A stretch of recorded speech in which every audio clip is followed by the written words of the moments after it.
Street garbage in a borrowed dress. Richard Harrington says it like a toast. Eyes on me, 33 heavy hitters holding their breath around a table the size of a runway. Crystal hums. Forks freeze. My wife, Marissa, turns to stone beside me. I stand, heart drumming, smile steady. Empires don't always fall with cannons. Sometimes they fall when somebody finally whispers, "No." I leave the room. The walkout. The hallway is a museum of money. Picasso by the powder room, marble everywhere.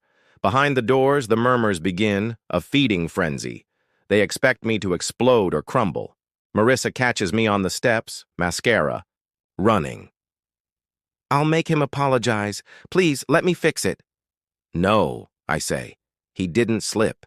He showed us who he is." Clarity arrives like cold air. For years, I've been the acceptable outsider at these dinners, the success story. They parade to reassure themselves the latter still exists. Tonight, the mask slipped. Fine, masks off. The call near midnight, I phone Danielle, my COO. She can hear the decision in my voice before I speak. Cancel the Harrington merger. Silence. Then one soft breath. Understood. Press? Not yet. I want Richard to wake into the quiet. Contracts turn to smoke, phones lighting up, a CFO with spreadsheets bleeding red. Let him taste confusion before the storm hits. The quiet war dawn. Coffee, city waking. My phone buzzes until the table shivers. CFO Marcus calls first. "There must be a clerical error. The deal, ask your boss why it's not," I say, and hang up. Danielle texts, pre-market down 8%. Begin phase 2? Not yet. Let them marinate. Eleanor Harrington calls next, measured, pained.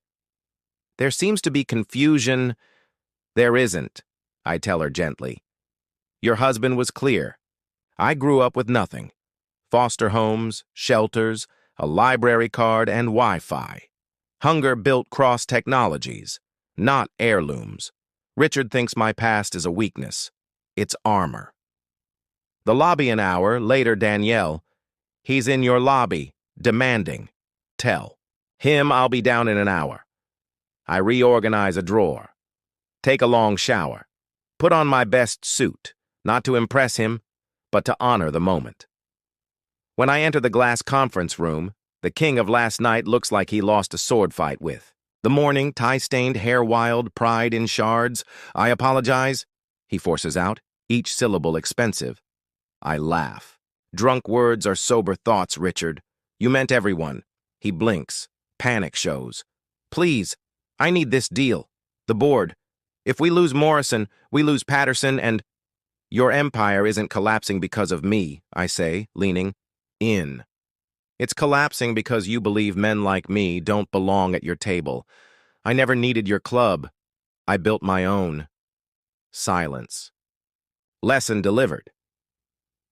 The marriage. 3 days later, Marissa shows up at my door in jeans and an old sweater, eyes swollen. "I should have stood up at dinner," she whispers.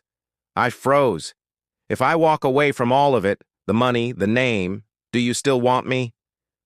"Always," I say. Truth, clean and simple.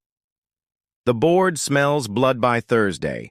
The business pages are a funeral dirge, Harrington board in emergency session. Danielle glides in, tablet glowing. They're calling, willing to reopen talks under new leadership. Then, say it. No conversations while Richard holds power.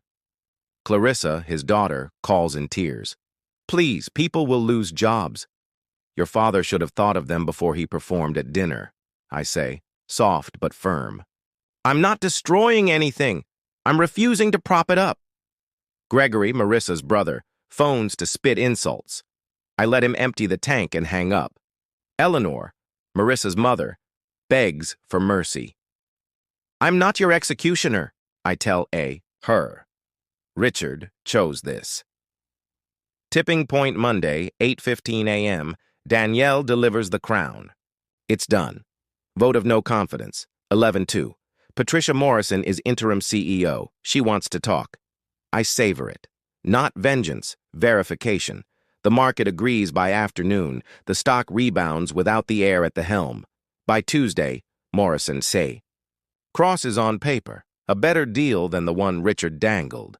Funny how terms improve when entitlement leaves the room. Wednesday, Marissa files to change her last name. In the courthouse hallway, she looks lighter.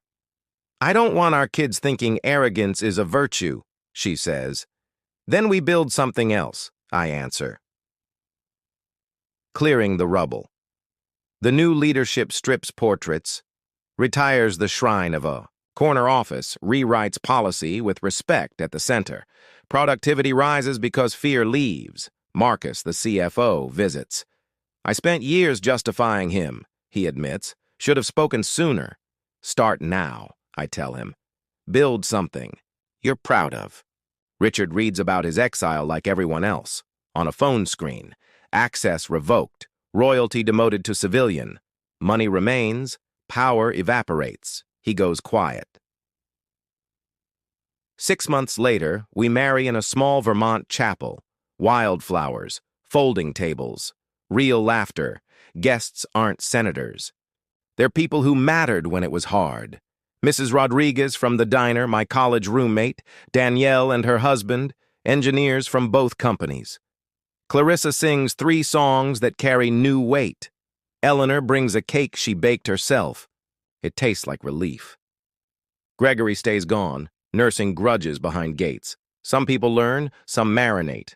After vows, we step into the night.